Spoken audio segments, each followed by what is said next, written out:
Сахарный диабет. Сахарный диабет – это, как вы знаете, проблема мирового масштаба, важность которой с каждым годом приобретает все более угрожающие размеры, несмотря на то, что этому вопросу уделяется все более пристальное внимание. Число заболевших стремительно увеличивается. С 1980 года общее число больных сахарным диабетом в мире увеличилось в 5 раз.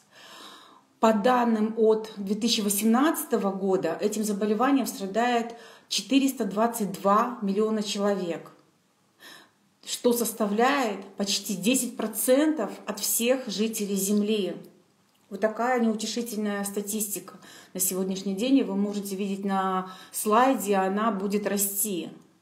Она будет расти, к сожалению. И мы знаем, что сегодня у каждого из нас есть родственник или знакомый, который страдает сахарным диабетом. И сахарный диабет – это заболевание очень коварное, инвалидизирующее, которое опасно своими осложнениями. Осложнениями сахарного диабета осложнения сахарного диабета занимают 7-е место по распространенности и причине смертности. Кстати, сахарный диабет признали одним из самых опасных заболеваний в сочетании с коронавирусом. Кстати, вот на самом деле на сегодняшний день статистика и практика показали, что в большинстве случаев эти заболевания, обе болезни, коронавирус и сахарный диабет, в совокупности чаще всего приводят к летальному исходу. Такова статистика. Всемирная организация здравоохранения, как и в случае, допустим, с ВИЧ-СПИДом, присвоила сахарному диабету официальный символ в виде голубого круга. Вот вы видите у себя на слайде, что свидетельствует о глобальной действительно проблеме из-за этой эндокринной болезни. Название болезни диабет произошло от греческого слова «диабая», что в переводе означает «течь», «вытекать», поскольку одним из симптомов заболевания является выделение большого количества мочи.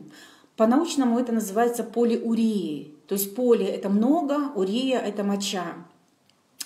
Сахарный диабет – это целая группа заболеваний эндокринной системы, которая характеризуется длительным повышением концентрации глюкозы в крови. Или по-научному гипергликемия. Что означает гипер – это большой, глик – это сладкий, мия – это кровь, соответственно. Вследствие недостаточности гормона поджелудочной железы, который называется инсулин. Сахар, я буду называть его глюкозой, чтобы это было все правильно. Глюкоза просто необходима клеткам нашего организма, ведь из нее вырабатывается энергия. Эта энергия нужна для всех функций нашего организма, для дыхания, пищеварения, движения и так далее. Многие задаются вопросом, откуда берется сахар в крови, как он попадает, почему его концентрация превышает, откуда приходит это заболевание. Существует 2 источника повышения сахара в крови. Он образуется под воздействием ферментов, он образуется под действием ферментов, которые мы потребляем вместе с пищей. То есть, когда пищу мы поглощаем, а мы знаем, что наша пища состоит в том числе и углеводов, и эти углеводы делятся на простые и сложные. И, к сожалению, наш рацион на самом деле в большей мере в последнее время представлен этими соединениями, которые называются углеводы. Простые или легко усвояемые углеводы, они быстро повышают содержание сахара в крови. Они обладают высоким гликемическим индексом, так называемым. По этой причине их часто называют быстрыми. К высокогликемическим продуктам относится сахар непосредственно, рафинированный сахар. Это различные крекеры, чипсы, различные кондитерские изделия, сдобы, булки и так далее, да, печенюшки, конфеты и так далее, зерновые, фруктовые коктейли. А сложные углеводы имеют в составе нерастворимые волокна, например, клетчатку и пектины. Сложные углеводы медленно усваиваются, дают длительное насыщение, поэтому и глюкозу в крови повышают постепенно за счет того, что как раз-таки имеют низкий гликемический индекс. Вот благодаря этим свойствам и получили название медленных. К низкогликемическим продуктам относятся фасоль, цельное зерно, овощи, фрукты, соевые продукты. То есть вывод напрашивается сам собой. Сложные углеводы обеспечивают нас питательными веществами и дают нам мало сахара, а простые углеводы, наоборот, извините,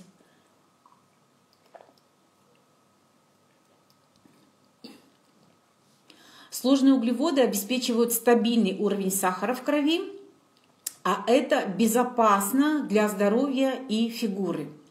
То есть это первый источник поступления глюкозы в кровь через пищу, через потребление и использование в своем рационе углеводов, как простых, так и сложных. И второй источник, когда глюкоза попадает в кровь из печени. Печень является складом, депо сахара в нашем организме. Поэтому нельзя добиться снижения уровня сахара в крови только ограничением потребления углеводов. В таких условиях печень просто усилит выброс сахара в кровь, а уровень сахара в крови все равно останется высоким.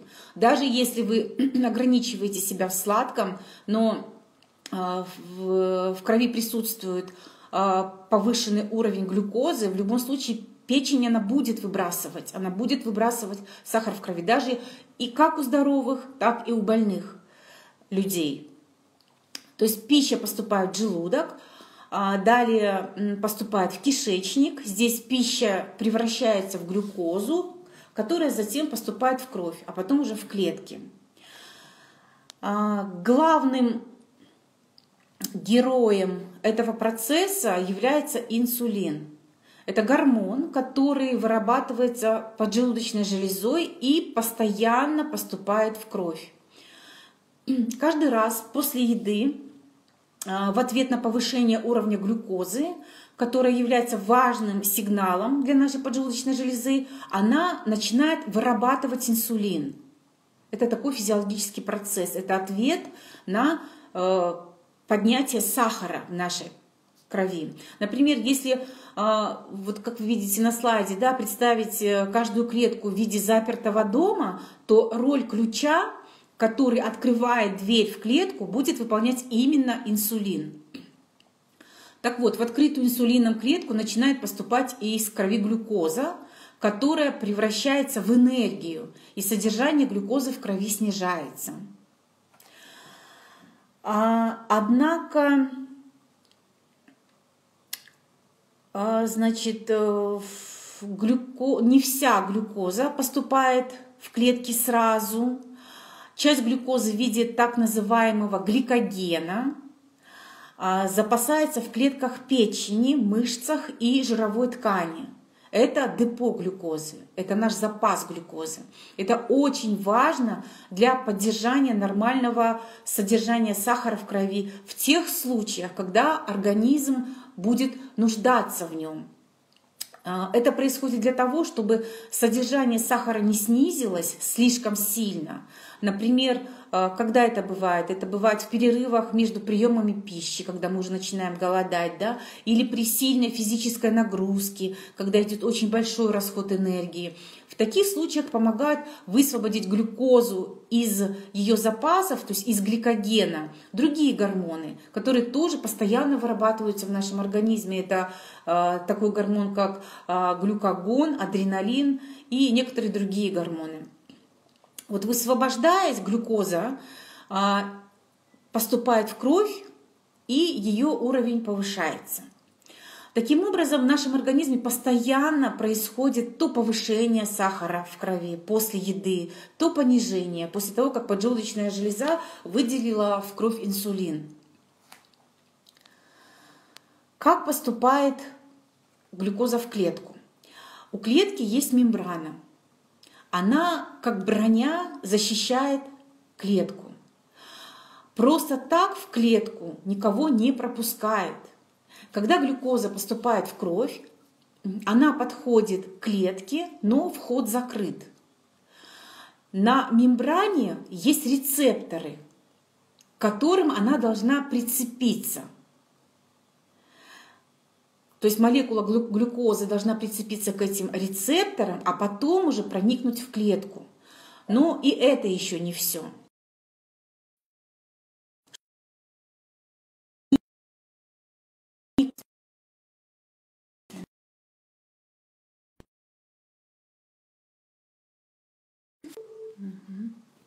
Так, да.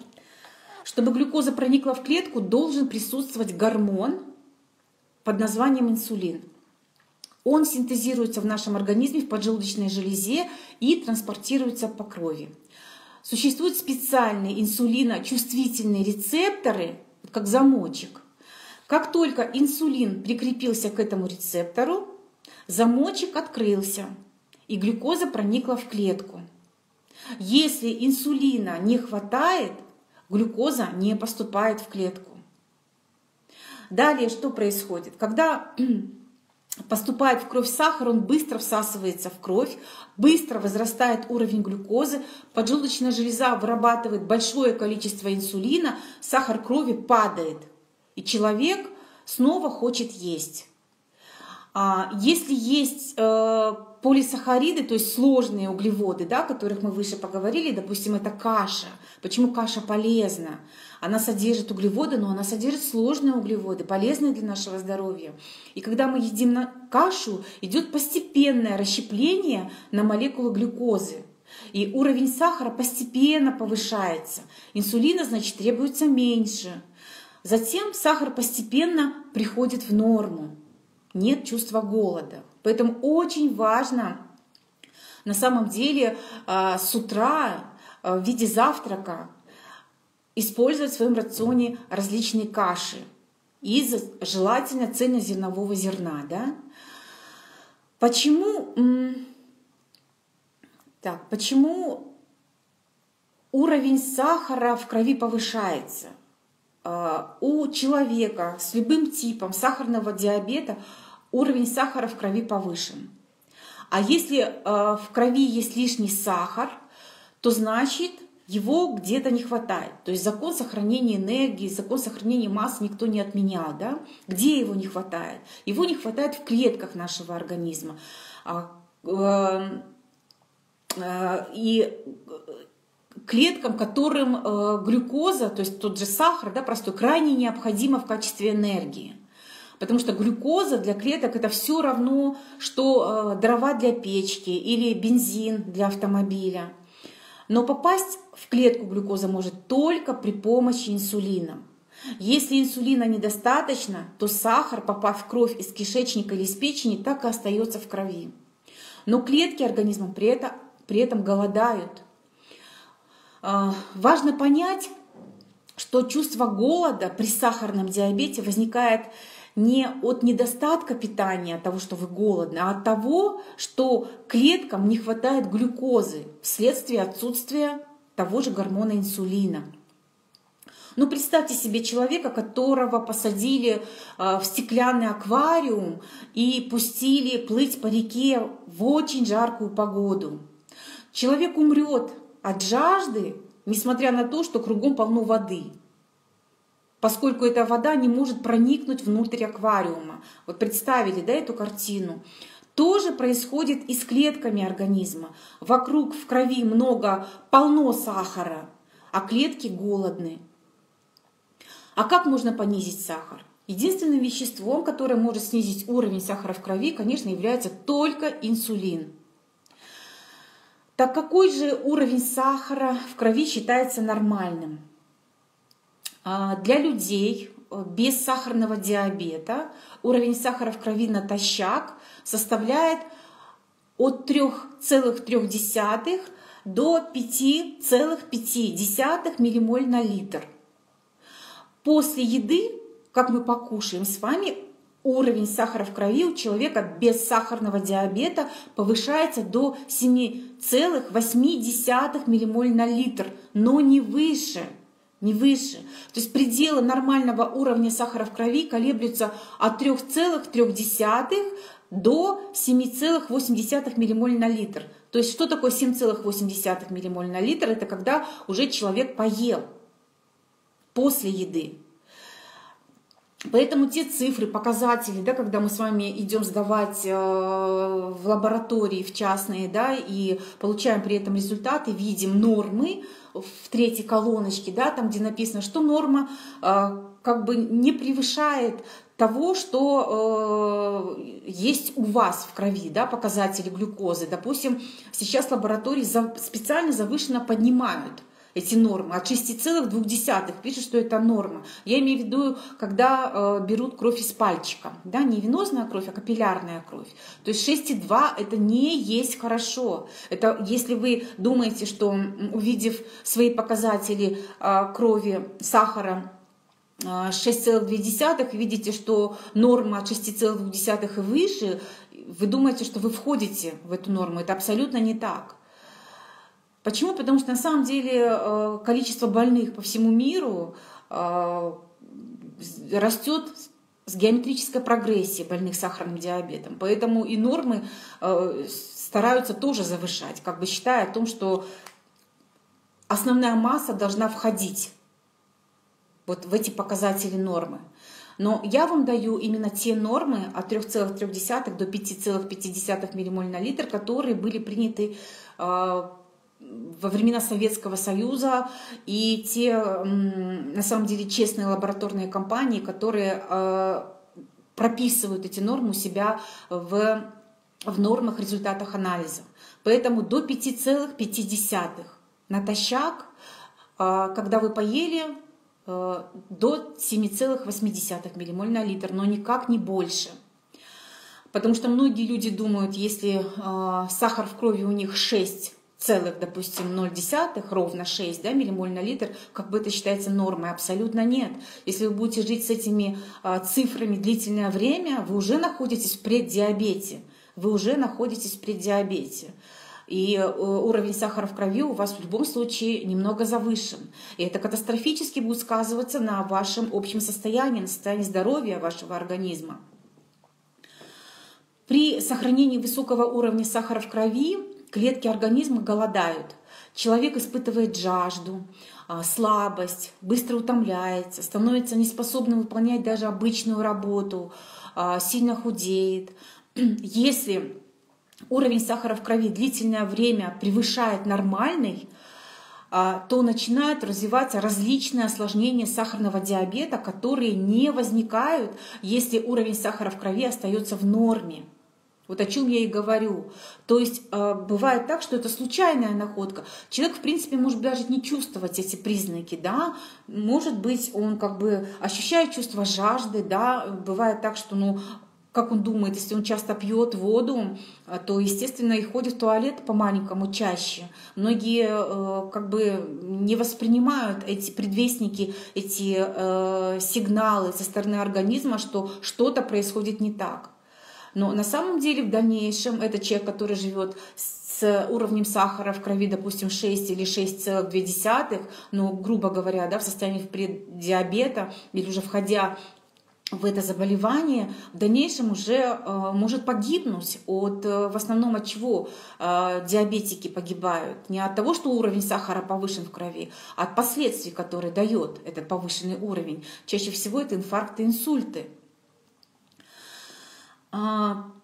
Пациенты с первым типом сахарного диабета, потому что диабет делится на два типа, это сахарный диабет по первому типу и сахарный диабет по второму типу. Вот то, что касается людей с первым типом диабета, регулируют уровень сахара в крови при помощи инъекции инсулина. Пациенты же со вторым типом сахарного диабета для регуляции уровня сахара в крови должны соблюдать диету и режим физических нагрузок, что позволит снизить массу тела и отказаться от таблеток. То есть, казалось бы, одно заболевание, которое называется сахарный диабет, делится на два типа, по первому, по второму. Но вы знаете, разница очень большая. Очень большая. Для первого типа назначают инъекции инсулина пожизненно, потому что там другая проблема, другая причина возникновения повышения уровня сахара в крови. А для людей со вторым типом это в основном как бы проблема образа жизни, будем так говорить, который уже наели, будем с возрастом, наел человек за счет того, чаще всего и сахар повышается за счет повышения индекса массы тела, за счет того, что мы с вами полнеем. И тактика лечения, конечно же, для людей при сахарном диабете первого типа и при сахарном диабете второго типа абсолютно различна.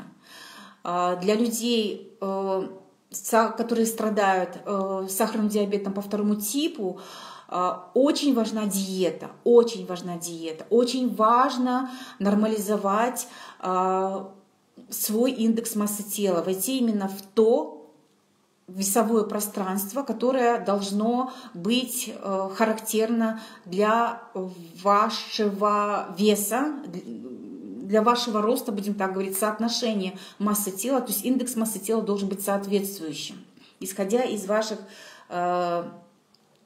антропометрических данных, будем так говорить. Да?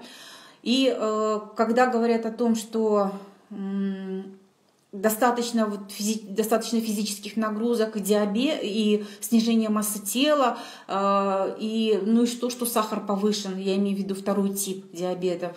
И многие люди скажут, вот и хорошо, скажет какой-нибудь полный пациент, да, со вторым типом сахарного диабета. Если мне надо похудеть, то пускай сахар в крови остается высоким, и я буду худеть, я похудею.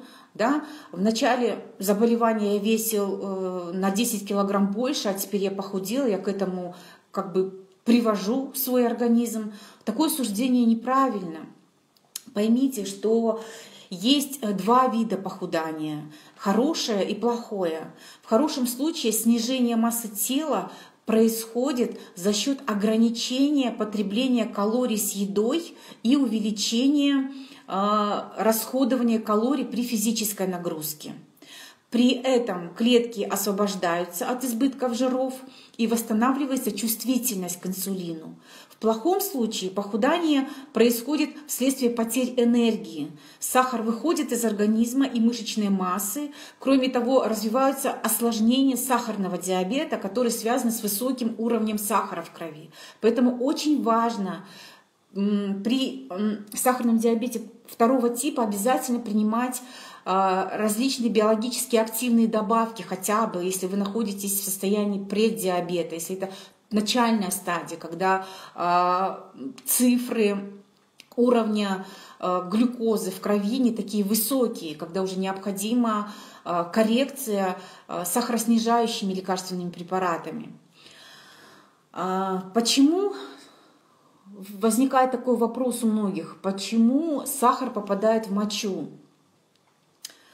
При повышении сахара выше нормы возникает состояние, при котором человек испытывает постоянную жажду и выделяет большое количество мочи. Жажда возникает потому, что из организма уходит много жидкости, как бы это логично, да? Наши почки работают как фильтр, задача которого выводить из организма вредные вещества и задерживать полезные. Пока уровень сахара в крови остается в норме, почки не выделяют его в мочу. Когда этот уровень превышает норму, почки не могут удерживать в крови лишний сахар, и он начинает проникать в мочу. Но сахар может выделяться из организма только вместе с жидкостью, в которой он растворен. Поэтому-то и возникает жажда. Каждый грамм глюкозы, выделяющийся с мочой, уводит следом за собой определенное количество воды. Это примерно от 13 до 15 грамм. Недостаток жидкости в организме должен быть, конечно же, восполнен. Да? Поэтому те пациенты, уровень сахара в крови у которых повышен, испытывают сильное чувство жажды. Пока уровень сахара в крови остается в норме, сахар в мочу не попадает.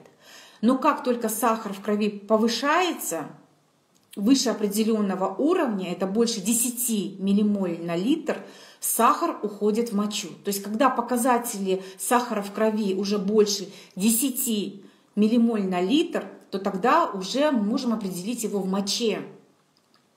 Чем больше сахара выделилось мочой, тем меньше энергии для жизни получили клетки нашего организма, тем больше будет чувство голода и жажды. В норме у здоровых людей сахар в моче отсутствует, мы это с вами знаем. Если же он появляется в моче, то его содержание в крови превышает, здесь уже вот от 9 до 10 миллимоль на литр, да? То есть не только 10 миллимоль на литр, здесь еще и 9. В любом случае от 9 до 10 при этих показателях сахара крови в вашей моче, в вашей показателя сахара крови в крови от 9 до 10 миллимоль на литр, естественно, конечно же, и в моче обязательно появится сахар.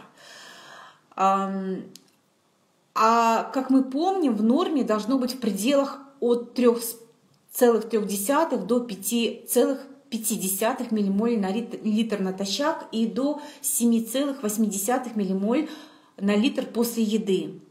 Такое количество сахара в крови, при котором он начинает выделяться с мочой, называется почечным порогом.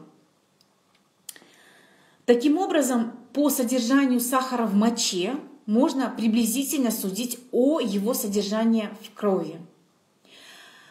То есть, почему я говорю, что сахарный диабет по второму типу может быть случайной находкой? Просто человек, допустим, сдал анализы крови, да, и врач как бы ему назначил еще и определение сахара в моче.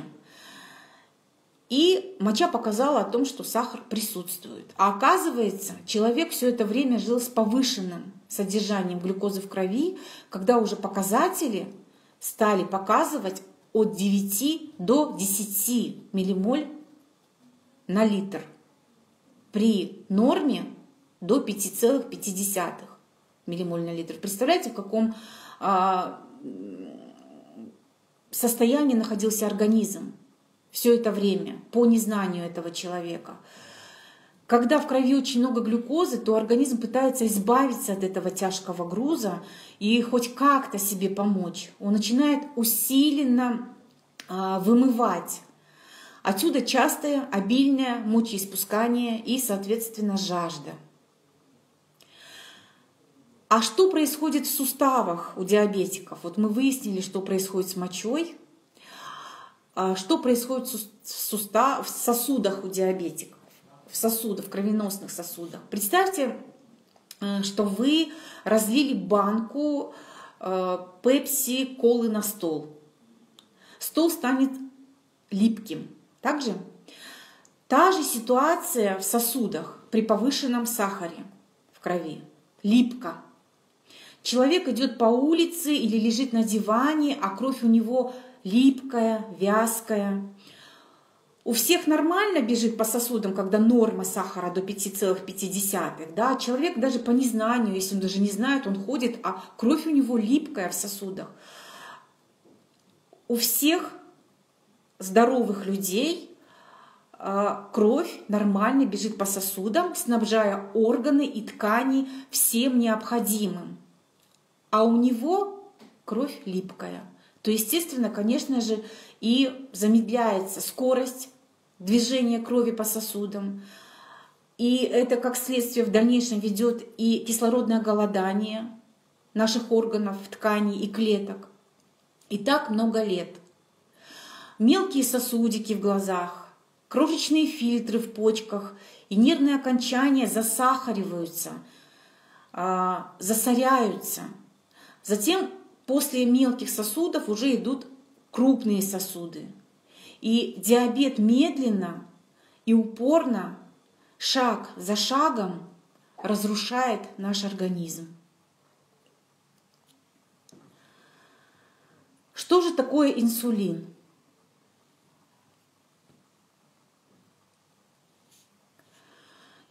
Это гормон, который вырабатывается поджелудочной железой после повышения уровня глюкозы в крови.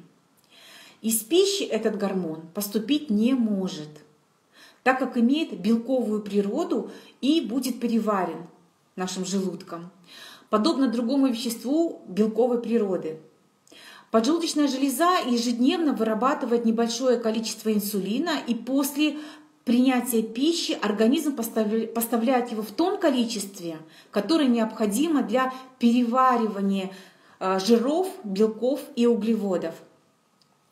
Уровень инсулина увеличивается сразу же, как только человек закончил трапезу. Важно понимать, каждый из продуктов, которые мы употребляем в пищу, по-разному повышает уровень сахара в крови. Некоторые очень резко и выше нормы, да, то, что касается простых углеводов, а некоторые сложные углеводы, да, очень полезные для нас, медленно и немного. Спасибо огромное за ваши сердечки. Я понимаю, что значит информация заходит. Ага, здорово. Я стараюсь как бы простыми словами вам объяснить. У нас, знаете, наша встреча — это своего рода такой ликбез, да, по заболеваниям. Вы должны понимать на простом уровне, что из себя представляют заболевания, от чего вы в любом случае будете рекомендовать этому человеку, да, программу по сахарному диабету. Поэтому я хочу, чтобы вы какие-то основы знали, какую-то базу, да, чтобы она была у вас. Здорово. Спасибо за ваше принятие этой информации. Инсулин нам нужен для снижения уровня глюкозы в крови до нормального значения. К тому же при помощи инсулина транспортируется эта самая глюкоза в ткани и клетки, чтобы наполнить их энергией. Без помощи этого гормона энергия в клетке организма не поступит. При его непосредственном участии формируются запасы глюкозы в клетках человеческого организма. Спасибо вам огромное. Если глюкозы поступило много, когда глюкозы в организм поступило много, когда мы с вами переели, допустим, много конфет, особенно это было после вот этих вот сладостей, да, после новогодних праздников, любители побаловать себя выпечкой, сдобой и так далее, глюкозы в организм поступает много. Что происходит? Включается механизм преобразования ее в жир. И после чего этот жир идет прямиком в жировую ткань. Именно поэтому, когда человек принимает не жир, а именно глюкоза, да, поступает в жировую ткань. И именно поэтому, когда человек принимает инсулин извне, его масса тела увеличивается. Кстати говоря, этот гормон инсулин увеличивает синтез белков в мышечной ткани организма, поэтому его часто используют при общем истощении, как анаболическое средство. А некоторые спортсмены в погоне за красивыми телами используют инъекции инсулина для быстрого роста мышечной ткани. По сути, это допинг для организма. При введении большой доли инсулина происходит резкое снижение содержания глюкозы в крови, и организм включает защитную реакцию, усиление выброса гормонов роста, который способствует увеличению уровня сахара в крови. Порой гормон роста повышается от 5 до 7 раз, что ведет к резкому усилению анаболизма. По факту у него такое же действие, как у стероидных препаратов, стероидных гормонов анаболических. Именно поэтому частенько эти инъекции инсулина используются в бодибилдинге для наращивания мышечной массы. Так вот, вернемся к тому, что инсулин служит ключом. Нет инсулина, дверь в клетку не откроется, и глюкоза останется в крови. Мало инсулина, глюкоза войдет в клетки, но только частично. Как это происходит? Представьте схематически. Вот именно алгоритм действия, схема. Инсулин отпирает клеточные замочки. Глюкоза входит в клетки. Уровень сахара в крови снижается. Человек чувствует голод, ест углеводы, углеводы распадаются на молекулы глюкозы и поступают в кровь. Поджелудочная железа производит инсулин, инсулин отпирает замочки к дверям клеток, глюкоза входит в клетки, уровень сахара в крови снижается, человек снова испытывает голод, ест углеводы и так далее. Это такая цепочка взаимодействия и выработки инсулина. Почему, как это происходит? Это такая схема. То есть, надеюсь, понятно, да, насколько важен этот гормон. Как работает инсулин в организме? Хочу наглядно вам показать, да, чтобы это визуально у вас в памяти осталось. Вот давайте рассмотрим подробнее, как же работает инсулин в организме. Рассмотрим работу инсулина в организме человека без сахарного диабета. И попытаемся понять, что происходит у человека с диабетом. Посмотрите на рисунки. Там изображен дом, да? Это клетка нашего организма. Это клетка нашего организма, в котором печку топят дровами. Чем топят, да, клетку? Дровами, то есть глюкозой, углеводами. Посмотрите, первый домик. Дрова сложены во дворе дома, да? Первый домик. Это сахар в крови. Дрова – это сахар в крови. А на двери дома висит большой замок, который только снаружи можно открыть ключом. Ключ у нас инсулин. Пока снаружи, то есть в крови, да, снаружи достаточно ключей, то есть инсулина, чтобы дверь оставалась открытой, печку в доме топят дровами. То есть глюкоза используется в качестве источника энергии. И дым, обратите внимание на первый домик, остается светлым. Второй домик. Но если в крови нет ключа инсулина, то дрова в дом попасть не могут. В этом случае замерзшие жильцы дома начинают, естественно, сжигать в печке то, что их окружает, то, что есть рядом, то, что попадается под руку. Вот представьте, вы заперты, а вам холодно, нет дров, но есть печка. Например, что вы будете сжигать в первую очередь? Это линолеум, да? То, что под руку попадается. Это жиры. Линолеум это жиры и белки, которые уже находятся внутри клетки, а не те, которые вы только что съели в виде, допустим, бутерброда с маслом или с колбасой. Из трубы уже начинает валить густой черный дым, ацетон. Появление ацетона в крови опасно, поскольку кетоновые тела, ацетон, отравляют организм и вызывают такое состояние, как кетоацидоз, которое может привести к потере сознания, коме и даже к смерти. То есть в процессе сгорания жира в клетках и выработки энергии в кровь выделяется много так называемых кетоновых тел. Когда их в крови становится очень много, они начинают выделяться с мочой в виде ацетона. То есть уже и в моче появляются следы ацетона. Чувствуется запах ацетона даже изо рта, который похож на запах моченых яблок. То есть такой запах выделяют люди, которые страдают сахарным диабетом. Если вовремя не начать лечение, то из-за повышенного распада жира появляется ацетон в крови и моче. И он действует на организм как отравляющее вещество. Может появиться слабость, конечно же. Если идет отравление, интоксикация внутри организма, конечно же, слабость появляется утомляемость, появляется тошнота, боль в животе, бывает даже и рвота.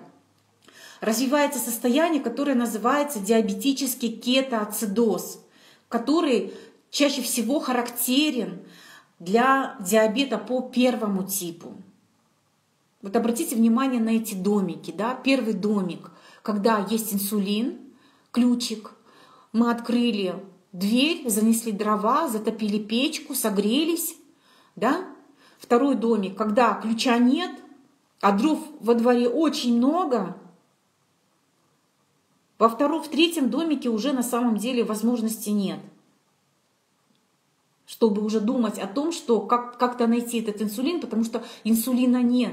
И, естественно, клетка начинает сжигать уже все то, что находится внутри нее. Это жиры и белки. И за счет этого образуются вот эти вот кетоновые соединения, которые отравляют организм. Что мы знаем уже про сахарный диабет по первому типу? Давайте вот как раз мы начали эту тему раскрывать. То есть сахарный диабет по первому типу — это мало инсулина, нет ключей, вообще нет ключа. То есть инсулин не производится, требуется введение инсулина, искусственное введение инсулина. Почему не производит поджелудочная железа этот гормон? Потому что произошла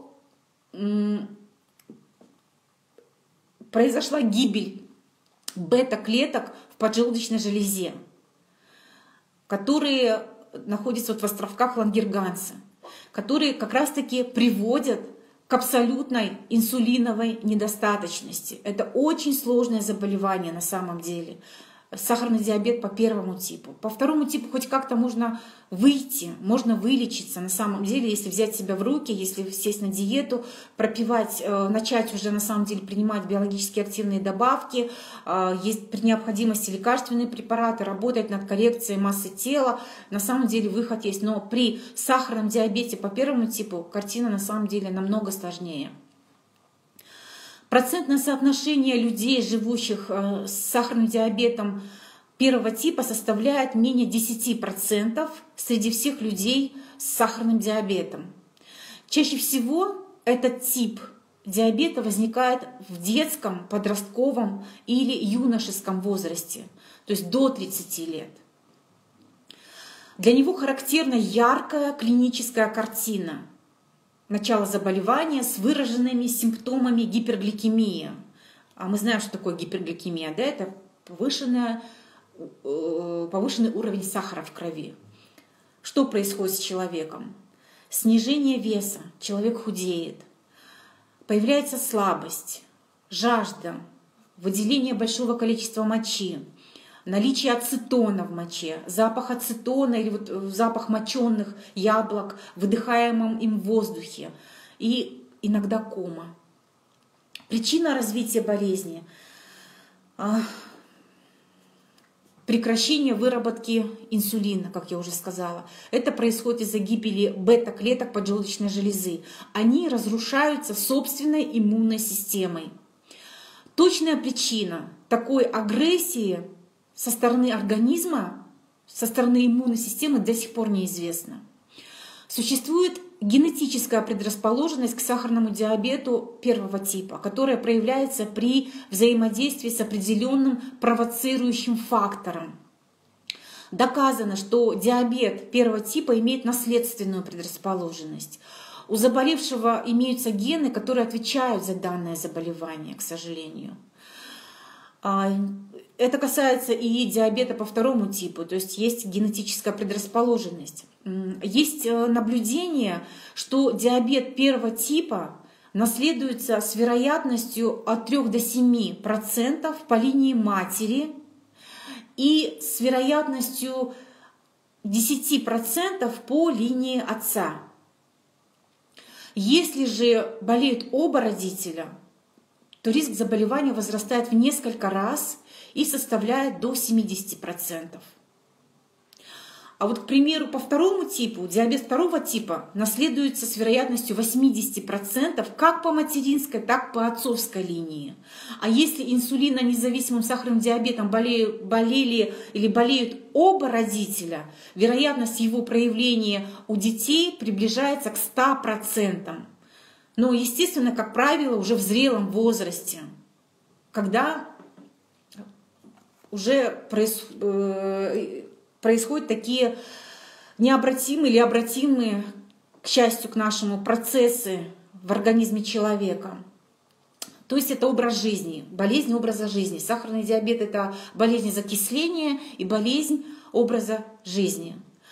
Но в любом случае мы должны понимать, заболеть мы, конечно же, со стопроцентной вероятностью не можем, если наши родители, если я говорю о диабете по второму типу, если они болели, но если мы не будем следить за собой, за своим образом жизни, за тем, что мы с вами едим, за теми физическими нагрузками, которые необходимы для нас, то, естественно, стопроцентная предрасположенность и стопроцентная возможность заболевания в дальнейшем у потомков есть. Что ж, в данном случае у врачей разнится только количество процентов. В основном они солидарны. Наследственность – это главный фактор возникновения диабета. Однако, вот если говорить, возвратиться к диабету по первому типу, возникновение этой болезни может быть спровоцировано, как я выше говорила, различными вирусными инфекциями, такими как краснуха, вирусный паротит, свинка, да?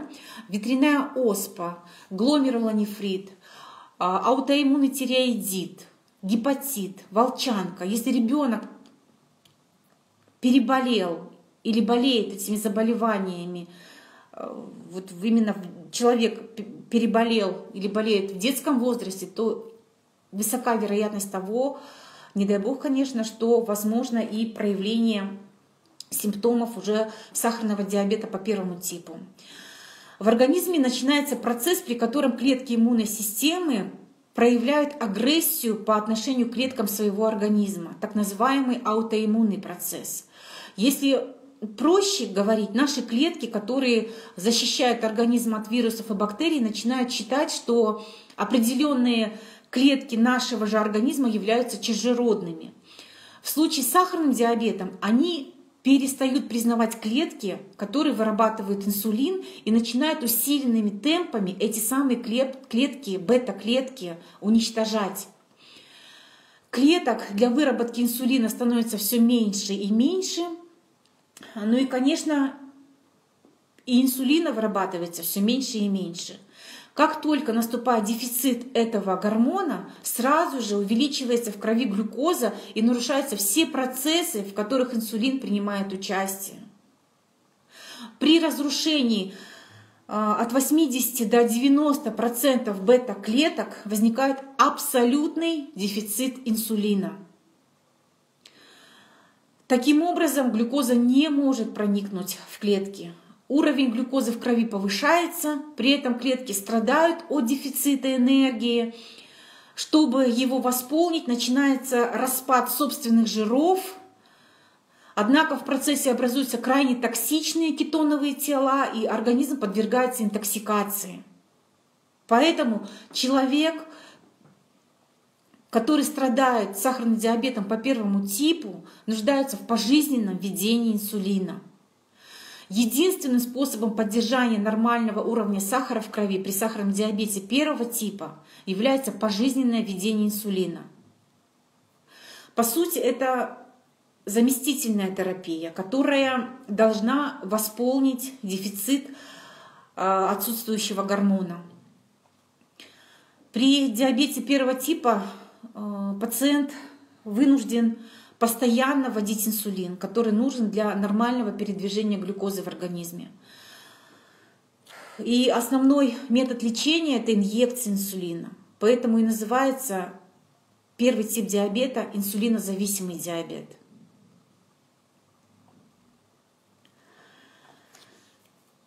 Сейчас я хочу дать программу для тех людей, которые страдают сахарным диабетом именно по первому типу. То, что я говорю, то, что сказала и говорю о том, что они нуждаются в пожизненном применении инъекции сахарного диабета, это на самом деле так. Это правда, это реальность нашей жизни. Но есть, конечно же, и дозировки, есть доза, есть понятие, сколько человек вкалывает себе, какую дозировку использует больной сахарным диабетом по назначению, естественно, эндокринолога, потому что он сам корректировать себе дозировку не может. Наша же программа при использовании в комплексе с инъекциями диабета может эту проблему решить. Мы можем уменьшить дозы инсулина. Поэтому, пожалуйста, Запишите первую программу. Так, где она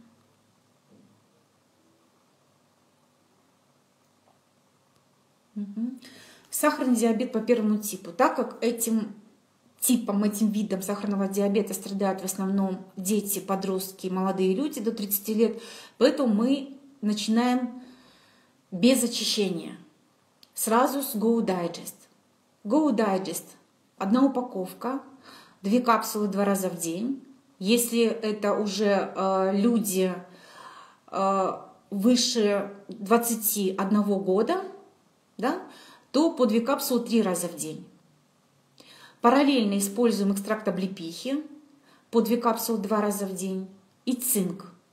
1 капсула утром это для детишек, для взрослых 2 капсулы утром. Ну, взрослые имеется в виду от 21 и выше, тех людей, которые страдают этим видом диабета. Второй этап, извините, второй этап детоксинг, экстракт лука, экстракт ягод годжи по схеме. Первая неделя по 1 капсуле 3 раза в день, вторая неделя по 2 капсулы 2 раза в день. Это детям. Взрослым продолжаем увеличивать дозировку, до 6 капсул доводим в день, по 2 капсулы 3 раза в день. На каждом этапе обязательно мы используем цинк. Цинк 1 капсула детям, 2 капсулы взрослым. И кальций. Детский, взрослый, 2 таблетки детского кальция детям, 2 таблетки взрослого кальция людям старше 21 года. Конечно, да. Да, Айнура, на самом деле это так. Надежда есть всегда. Пока мы живы, она всегда у нас есть. И хочу сказать о том, что практика показывает. Те люди, которые, в основном родители, конечно же, приходили, били тревогу, переживали, плакали на консультациях, да, перед глазами эта картина стоит, это просто надо видеть глаза тех родителей, у которых дети страдают сахарным диабетом по первому типу. И после использования в комплексе этой программы на самом деле добивались снижения доз инсулина, который эндокринолог уже в дальнейшем им корректировал. Конечно же, здесь нужно эту программу использовать не раз в полгода, а чаще. Но я так думаю, что в любом случае это намного лучше, используя биологически активные добавки нашей компании и при этом использовать инсулин в меньших дозах. Учитывая то, что продукция нашей компании, она еще воздействует полностью на все системные органы нашего организма, оздоравливая их. Как раз таки они и нуждаются после длительного приема больших доз инсулина. Детский организм тем более нуждается в этом. Спасибо вам огромное. Да, школы будут продолжаться. Так, на следующей неделе мы продолжим говорить уже поспокойнее, потому что сердце у меня стучит на самом деле. Дай Бог, чтобы эта программа решила проблему снижения концентрации доз, снижения доз инсулина для ваших детей. На следующей неделе мы будем говорить уже о сахарном диабете по второму типу. Спасибо вам за внимание огромное. Спасибо, что вы вышли сегодня ко мне на прямой эфир. Рада вас видеть снова. Я думаю, что год будет на самом деле очень продуктивным в отношении наших встреч. Нам придется с вами теперь уже длительное время встречаться, потому что, к сожалению, был такой неприятный казус, неприятный сюрприз в начале года, то, что школы исчезли. Я не знаю почему, кому это надо было. Очень неприятно это все, конечно, ощущать для самой себя, потому что это был такой огромный труд, который был затрачен, столько энергии, столько сил. Ну ладно, ничего страшного. Если вы все время так, если поджелудочная железа у ребенка, то давайте, чтобы не было диабета. Если поджелудочная железа болит у ребенка, болит как? поставлен. Здесь смотрите, если проблемы с поджелудочной железой у ребенка, конечно, здесь погрешности питания. Здесь очень важно обратить внимание на то, чем вы кормите ребенка. Обязательно посадить его на определенную диету, чтобы уже потом уже в дальнейшем не спровоцировать развитие того же сахарного диабета по первому типу.